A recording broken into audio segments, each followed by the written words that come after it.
Homi K Bhabha. Bhabha has popularized the term ambivalence, mimicry, and hybridity. The term ambivalence first was developed in psychoanalysis to describe a continual fluctuation between wanting one thing and wanting its opposite.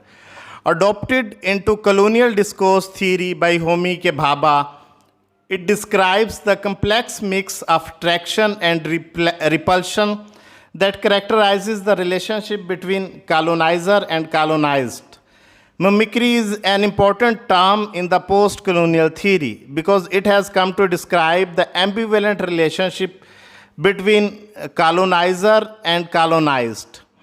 When colonial discourse encourages the colonized subject to mimic the colonizer by adopting the colonizer's cultural habits, assumptions, institutions, and values, the result is never a simple reproduction of these traits. Rather, it results in a blurred copy of the colonizer that can be quite threatening. Bhabha describes mimicry as one of the most effective strategies of colonial power and knowledge. British wanted to create a class of Indian who should adopt English opinion, morals. These figures were just like Fanon's French-educated colonials depicted in black skin, white masks. They are mimic men. They learn to act English but do not look English, nor are they accepted as such. As Bhabha puts it, to be anglicized is emphatically not to be English. Mimic men are not slavish.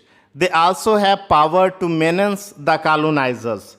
The use of English language on part of the colonized is a threat to Orientalist structure of knowledge in which oppositional distinction is made. The mimic man in relation to the colonizers, almost the same but not quite, is what Bhabha thinks as a source of anti-colonial resistance. Mimicry gives rise to post-colonial analysis by subverting the colonial master's authority and hegemony. It is a weapon of anti-colonial civility, an ambivalent mixture of deference and disobedience. Mimicry inaugurates the process of anti-colonial self-differentiation through the logic of inappropriate appropriation. The term hybridity has been most recently associated with the work of Homi K Bhabha, whose analysis of colonizer-colonized relationships stresses the mutual interdependence and mutual construction of their subjectivities. Hybridization is a kind of negotiation between political and cultural between the colonizer and the colonized.